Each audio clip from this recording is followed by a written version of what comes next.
இன்னைக்கு நம்ம என்ன பண்ண போறோம்னா ஹெல்த்தி உடம்புக்கு எல்லாம் நல்லதானே எல்லா காயும் உள்ளது பண்ண போறோம். இப்போ நம்ம என்ன பண்ண போறோம்னா ஃபர்ஸ்ட் நல்லெண்ணெய் போட்டுக்கோங்க, கோகோனட் ஆயில் எல்லாம் இருந்தா போட்டுக்கோங்க. செகண்ட் வெங்காயத்தை எடுத்து நல்லா அப்படியே வேக விடுங்க. வேக விட்டோன்னே அப்படியே நல்லா கலக்கிக்கோங்க. வெங்காயம் இருங்க, இன்னும் போட்டுக்கலாம். நல்லா ஃப்ரை பண்ணிடுங்க எண்ணெயில். நல்ல ஒரு மாதிரி ப்ரௌன் கலரில் வந்துடணும், அப்போ தான் அது வந்து நல்லா ஃப்ரை ஆன மாதிரி ப்ரௌன் கலரில் இருக்கணும் காய்ஸ். அப்புறம் அவரைக்காய் போட்டுக்கணும், நல்லா அவரைக்காய் போட்டுக்கோங்க. அப்புறம் பீன்ஸ் போட்டுக்கோங்க, அவரைக்காயும் அப்புறம் பீன்ஸும். அப்புறம் ப்ரோக்கோலி போட்டுக்கோங்க, அது நல்ல ஹெல்த்தி உடம்புக்கு. ப்ரோக்கோலி போட்டுக்கோங்க, நல்லா அப்படியே ஃப்ரை பண்ணிடுங்க எல்லாத்தையும். ஃபர்ஸ்ட் ஆனியன் போட்ட மாதிரி நல்லா ப்ரௌன் ஆயிடும். அப்புறம் பப்பாய் போட்டுக்கோங்க, அது நல்லா மாங்காய் மாதிரி இருந்தால் கூட போட்டுக்கோங்க. கேரட்டு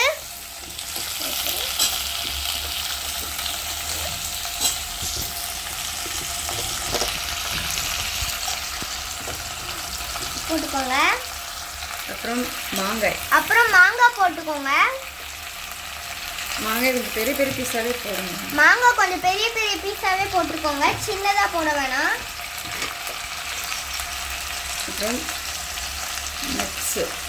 அப்புறம் நட்ஸ் போட்டுக்கோங்க. இது வந்து அவரைக்காயில் இருக்கிற நட்ஸ் தனியாக நம்ம கடிக்கும். அவரைக்காயில் இருக்க நட்ஸ் தனியாக எடுத்து போட்டுக்கோங்க. தனியாக கடிக்கும், கடைக்கு போனால் கடிக்கும். தனியாக இருந்துச்சுன்னா கடையில் வாங்கிக்கோங்க, போடுங்க. அதை போட்டுக்கோங்க ஃபர்ஸ்ட், செகண்டு, லாஸ்ட்டாக. அப்புறம் நல்லா ஃப்ரை பண்ணிக்கோங்க. அப்புறமா உப்பு போட்டுக்கோங்க.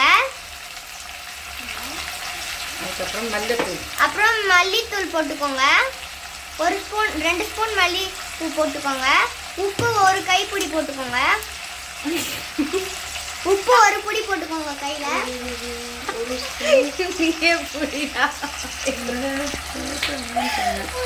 உப்பு தேவைக்கு ஏற்ற மாதிரி சொல்லணும். மிளகாய்த்தூள் 1 ஸ்பூன். மிளகாய்த்தூள் 1 ஸ்பூனு.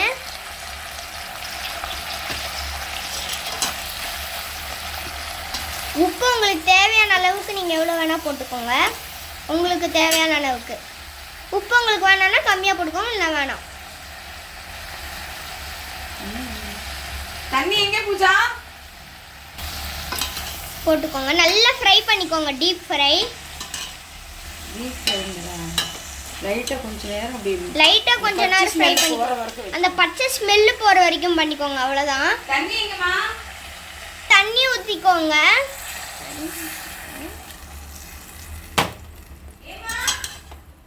நல்லா அப்புறம் ஃப்ரை பண்ணிக்கோங்க லைட்டாக, அந்த பச்சை ஸ்மெல் போகிற வரைக்கும் ஃப்ரை பண்ணிக்கோங்க.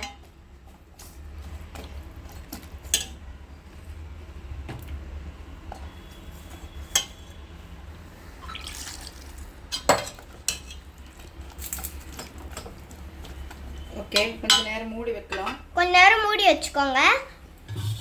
மூடி வச்சு 5 மினிட்ஸ் மூடி வச்சுக்கோங்க, அவ்வளோதான்.